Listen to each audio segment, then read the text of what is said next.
Mon métier en Corée il est assez particulier parce que je suis modèle. C'est la pire intro de la chaîne.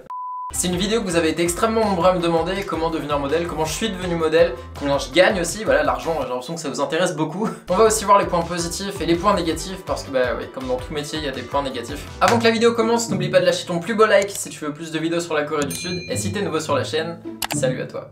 Mon parcours en Corée, je le compare souvent à l'American Dream, vous savez le rêve américain, mais du coup version coréenne, donc on va dire que je suis en train de vivre mon Korean Dream parce qu'ici j'ai eu énormément de chance et encore aujourd'hui je me demande comment c'est possible, enfin c'est vraiment, oui c'est ça, le rêve coréen. Je pense qu'on va commencer par une chose, c'est déjà de définir qu'est-ce que ça veut dire d'être modèle en Corée, parce que tu vas voir, c'est peut-être très différent de ce à quoi tu t'attends. Donc être modèle, c'est tout simplement de représenter une marque, de donner ton image, donc ton visage, etc. à une marque. Que ce soit une marque de vêtements, de téléphone, enfin bref, peu importe, ça peut être tout et n'importe quoi. Souvent quand je dis aux gens que je suis modèle, ils s'imaginent voilà, que je défile pour des défilés de mode, etc. Que je suis vraiment fashion model, on appelle ça. Mais moi, pas du tout, parce qu'en fait, modèle, c'est pas seulement ça. Modèle, ça peut être plein d'autres choses, et tu vas voir, on va en parler un petit peu après. Et d'ailleurs, des défilés de mode, moi j'en ai jamais fait, déjà parce que ça m'intéresse pas vraiment, et en plus je suis beaucoup trop petit, je fais qu'1m78, et pour les hommes, la moyenne c'est 1m85. Mais bref, si on doit donner un petit peu une définition globale de ce qu'est être modèle et modèle en Corée, c'est tout simplement de représenter une marque. Donc du coup, tu dois correspondre aux critères que la marque recherche. C'est tout simplement ça d'être modèle. Mais alors du coup, tu dois te demander concrètement qu'est-ce que je fais? Qu'est-ce que je fais pour être modèle en Corée? Quels sont les jobs que je fais? Et t'as tout à fait raison de te poser la question parce que tu vas voir qu'en fait, modèle, ça réunit un grand nombre de choses. En tant que modèle, tu peux faire vraiment beaucoup de choses. Dans mon cas, j'ai commencé à être modèle en faisant des apparitions dans des dramas, dans des films coréens, en tant qu'extra. Vous savez, extra, c'est souvent les gens qu'on voit au fond dans les films, par exemple, ils sont souvent floutés, ils marchent, enfin voilà, ils font les passants, ce genre de choses.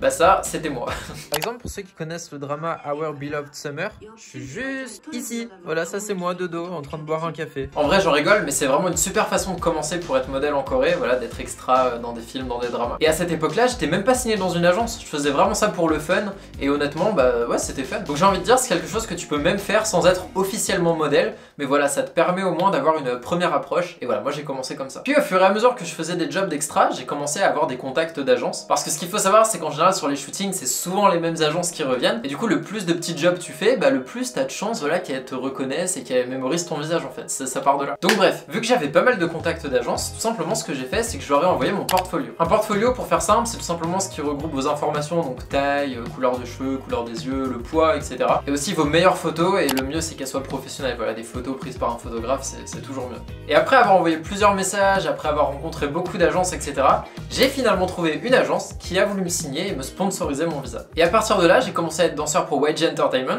et main dancer pour BY par exemple.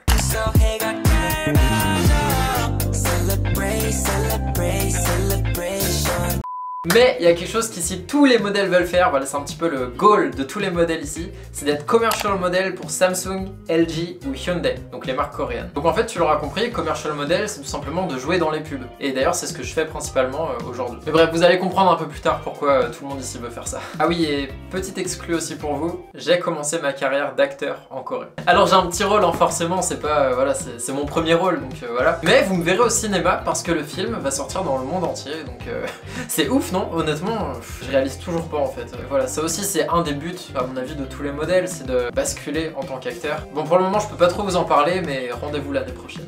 Donc tu dois sûrement me dire, ok, elle est cool ta vie, mais comment moi je fais pour devenir modèle en Corée? Comment je fais pour commencer? Bon, et bien laisse-moi te dire que c'est là que ça se complique. Et pas qu'un peu. Pour le bien de la vidéo, je vais éviter de rentrer dans des détails trop techniques, etc. Mais ce que tu dois savoir, c'est que devenir modèle en Corée, avoir le visa qui te permet de vivre en tant que modèle en Corée, c'est très compliqué. Bon, comme je te l'ai dit avant, tu peux faire des petits jobs de modèle entre guillemets, voilà, être extra dans des dramas, ce genre de choses, sans être officiellement modèle. Donc dans la plupart des cas, malheureusement, ce sera plutôt illégal, on va dire. Et oui, parce que malheureusement, je sais que la plupart d'entre vous, quand vous allez venir en Corée, c'est que vous allez sûrement être étudiant, et sauf que bah, légalement, vous n'avez pas le droit d'être modèle ici, parce qu'il vous faut le visa E6, donc le visa que j'ai, c'est le visa Entertainment. Et sans ce visa-là, bah vous allez travailler illégalement. Et c'est quand même assez sérieux, il faut quand même le savoir parce que tu peux tout simplement te faire expulser de la Corée et être banni, tu pourras plus jamais revenir. Donc voilà, c'est quelque chose à prendre en compte. Pour en revenir à mon expérience personnelle, moi j'ai pris le risque de le faire.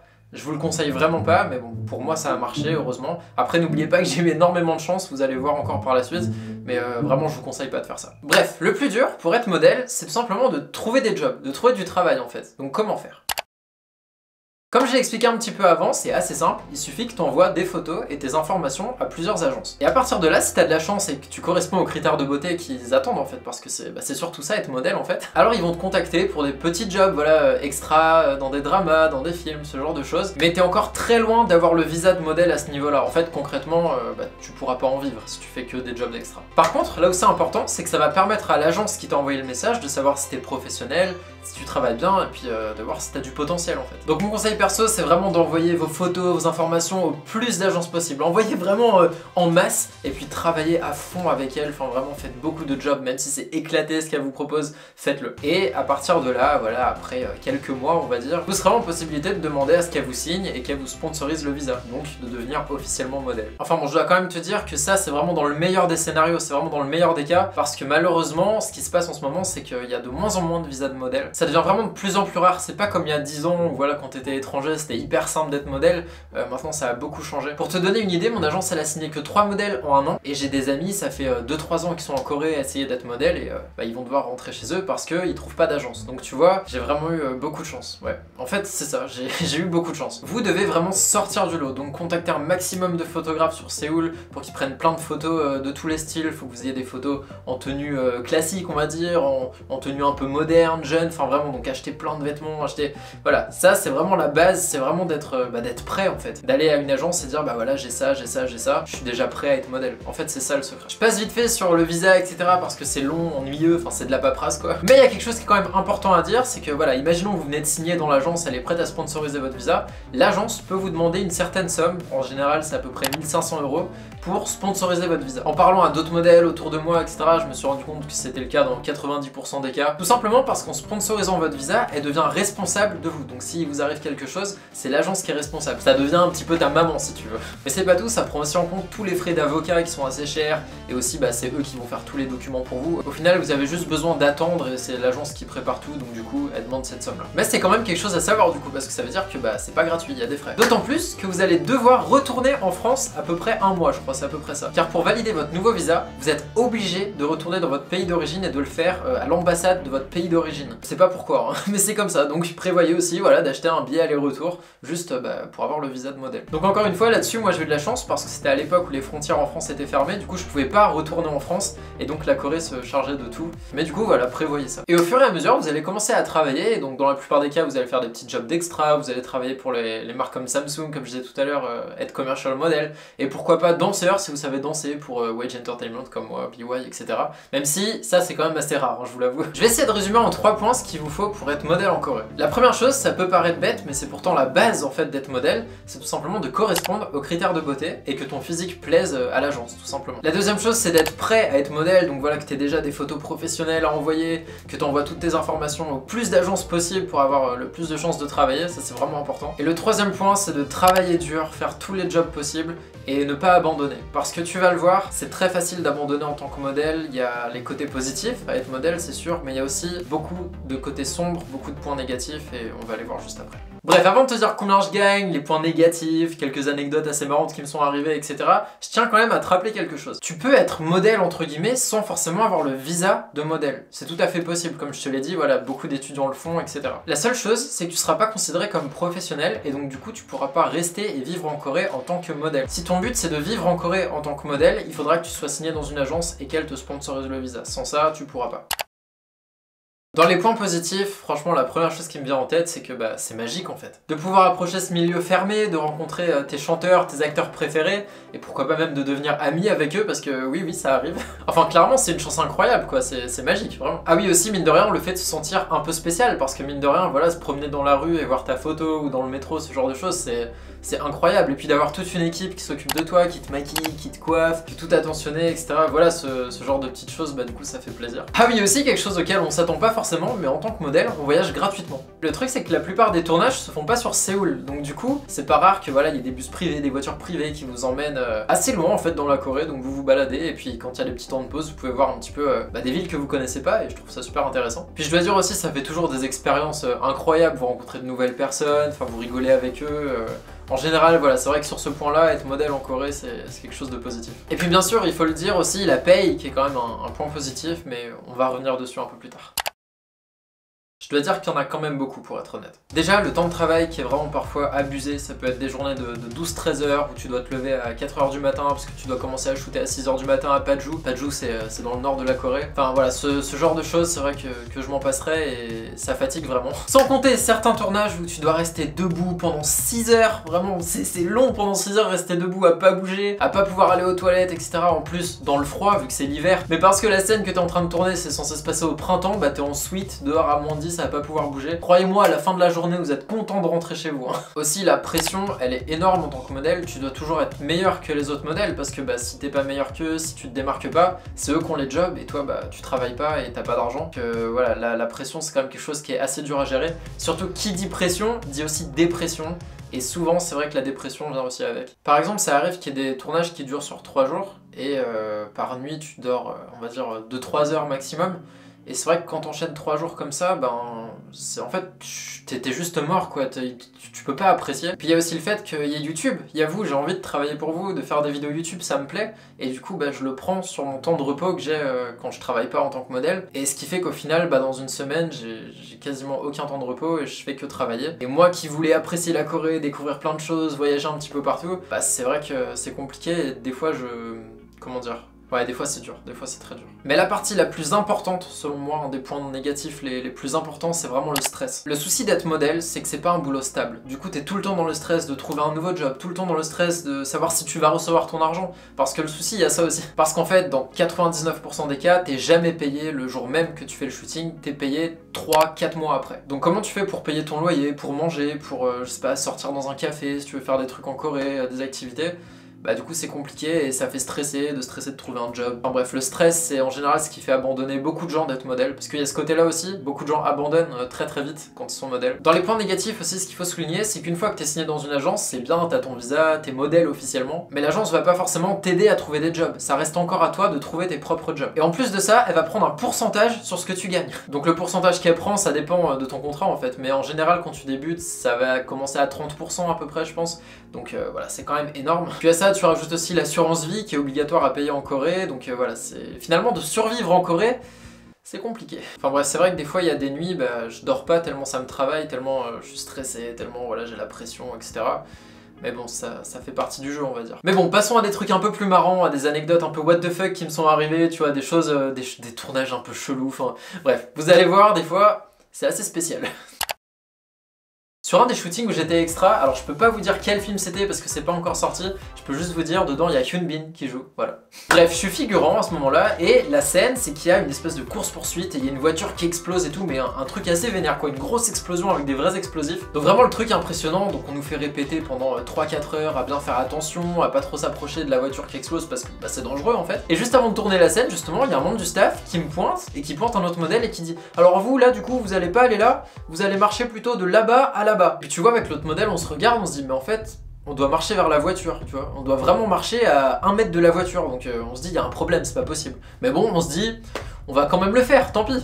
D'ailleurs, depuis ce moment-là, avec l'autre modèle, on est vraiment devenus super potes, ça a vraiment créé des liens profonds entre nous, vous allez comprendre pourquoi. Bref, le réalisateur dit action, et donc nous voilà en train de marcher vers une voiture qui va exploser. Donc on commence à marcher, en plus moi je vois Hassan qui vraiment marche assez rapidement, donc je lui dis mec, ralentis parce que là on va vraiment se prendre la voiture dans la gueule quoi. Et puis tu vois, le plus on marche, le plus on se rapproche et le plus on se dit bon bah là c'est mort tu vois, on va être vraiment à 1 mètre de la voiture. On voit la course poursuite avec les militaires arriver, la voiture arrive juste à côté de nous. Et alors qu'on était à vraiment je pense 1 mètre, la voiture explose, on est propulsé en arrière parce que vraiment c'était une grosse explosion. Moi je me souviens, je tombe contre des trottinettes qui étaient derrière moi. Hassan pareil, il tombe à côté de moi au sol. Donc on se relève un peu précipitamment, puis il y avait plein de poussière, on voyait pas grand chose, on lève la tête et on voit que la voiture était juste au-dessus de nous, en train de voler quoi. Et elle a atterri, mais vraiment je pense à 1 mètre de nous, enfin vraiment depuis ce jour-là j'avoue, enfin on a failli mourir quoi, concrètement on a failli mourir. Je me souviens toujours de ce moment où avec Hassan on s'est regardé et on n'a rien dit, tu vois, on se regardait juste, on disait bon bah là on a eu chaud quoi. Une autre anecdote, une fois je reçois sur mon Instagram un message de l'organisation du tourisme en Corée qui me dit voilà on aimerait promouvoir la Corée de tel jour à tel jour, est-ce que t'es disponible, etc. Donc moi je dis bah wow, ça a l'air sérieux, c'est l'office de tourisme coréen, le vrai, hein, qui m'envoie un message, je dis bah vas-y, j'y vais direct, c'est une expérience de ouf. Une fois sur le lieu de rendez-vous, en plus je crois que le rendez-vous c'était à 4 ou 5 heures du matin, c'était super tôt, je me dirige vers la voiture du chauffeur, et en ouvrant la porte du van, je me rends compte qu'il y a déjà des modèles à l'intérieur qui sont arrivés, Et c'est que des filles voilées et des hommes typés Afrique du Nord, tu vois. Donc je me dis bon, ok, mais tu vois, je sens qu'il y a un truc sur lequel on m'a pas prévenu quoi. Mais bon, tu vois, sur le coup, je me dis bon, ok, puis tu vois, je m'installe tranquille et puis la voiture part. Sur la route, quand même, je me pose des questions et tout, puis je me dis bon, bah, ça se trouve, c'est un pur hasard, tu vois. Enfin voilà. Sauf que le van s'arrête pour prendre un nouveau modèle et c'est une fille voilée qui rentre encore. Et là, je me dis quand même, je vais envoyer un message à mon agent pour savoir, bah, c'est quoi le shooting quoi, qu'est-ce qu'on va faire. Et puis mon agent m'envoie un message et il me dit j'ai oublié de te prévenir, mais c'est pour promouvoir la religion musulmane en Corée du Sud. Alors moi j'ai absolument rien contre la religion musulmane, mais c'est vrai que j'y connais absolument rien, vraiment absolument rien. Puis même physiquement, enfin je sais, j'ai pas l'impression vraiment de correspondre à ça en fait tout simplement. Et du coup toute la journée on a fait des activités liées à la religion musulmane, donc j'ai même été prié dans une mosquée, donc ils ont même dû m'apprendre comment prier parce que c'est vraiment, il y a toute une chorégraphie, je sais pas si on dit ça comme ça, mais enfin vraiment ça se fait pas, tu vas pas juste là-bas et tu pries, il y a vraiment plein de choses à respecter et bah moi je connaissais rien, donc du coup voilà ils m'ont appris à faire ça, on a mangé halal et tout. Au final c'était assez enrichissant parce que je connaissais pas du tout la religion musulmane etc. Mais quand même je vous avoue que sur le moment j'étais là en mode mais j'ai rien à faire là tu vois, j'ai absolument rien à faire là. Même les caméramans me l'ont dit, les caméramans m'ont dit mais t'es musulman comme ça tu vois. Ils me posaient tous la question et du coup je dois avouer que sur le clip final bah ils m'ont pas trop montré tu vois, je vous montrerai quelques extraits si je peux, mais tu vois bien qu'ils m'ont caché un petit peu tout le long quoi.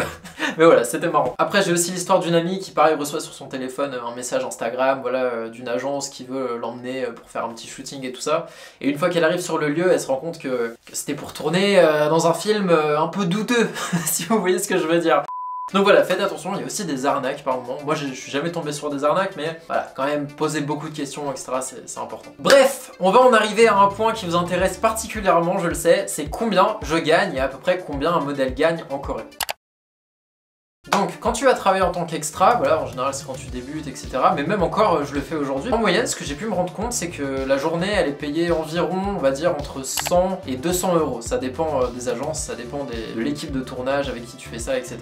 Mais on va dire c'est à peu près entre 100 et 200 euros la journée. Après si t'es danseur, bon on va prendre mon exemple par exemple si t'es danseur dans un clip etc, ce genre de choses, donc c'est pas vraiment extra mais c'est pas non plus une chose principale, un rôle principal on va dire ça comme ça. Dans ce cas c'est payé entre 200 et 350 euros la journée je pense. Bref maintenant c'est là où ça devient très intéressant. Si t'es commercial model, la journée elle peut être payée entre on va dire 1,5 million de won et 3 millions de won. Ça dépend voilà, de ton agence, des prix qu'ils négocient, etc. Mais c'est extrêmement bien payé. Vraiment, c'est extrêmement bien payé. Et c'est pour ça que tous les modèles recherchent à faire ça. Et c'est vraiment des jobs compliqués à avoir. Si t'en as un dans le mois, c'est déjà super bien, tu vois. Mais c'est vrai que du coup, voilà, tous les modèles, c'est un peu leur but. Et les plus grosses agences de modèles en Corée, c'est ça qu'elles visent. Bon, maintenant, je vais vous dire combien moi je gagne en tant que modèle. Et vous allez voir, je pense que vous allez être assez surpris. Et bah, ça dépend en fait. Ça dépend vraiment. Je peux pas vous dire combien je gagne vraiment par mois parce que même moi je ne le sais pas. Ce mois-ci je sais pas combien je vais gagner par exemple. Ce que je peux vous dire c'est que le plus gros mois que j'ai fait c'était le mois de décembre où j'ai gagné un peu plus de 6 millions de won le mois. Et les mois où je galère un peu bah ça dépend vraiment entre 400 et 1 million de won par mois quand ça va pas très bien. Et voilà, c'est à peu près la moyenne. Donc on va dire, tu vois, il y a un gros écart quoi. Et autour de moi, les modèles, c'est à peu près ce qu'ils gagnent. 6 millions de won, c'est quand même assez rare de faire ça dans un mois. J'avais vraiment eu beaucoup de chance parce que j'avais fait une pub pour LG et une pub pour Samsung, donc les deux compagnies qui payent le plus en Corée. Donc voilà, ça c'était vraiment... waouh. Ça m'avait fait du bien quoi. Donc voilà, j'espère vraiment que cette vidéo vous aura plu, que vous en aurez appris beaucoup sur le métier de modèle en Corée. Peut-être que pour certains, ça vous aura conforté dans l'idée d'être modèle en Corée. Et peut-être au contraire pour d'autres, vous vous serez dit ouais finalement c'est pas pour moi, je vais essayer de trouver autre chose. Je sais pas, dites-moi ça en commentaire, ça m'intéresse vraiment de savoir ce que vous pensez du métier de modèle en Corée. N'oubliez pas le like, le commentaire, et puis nous on se retrouve à la semaine prochaine. C'était Evans, salut.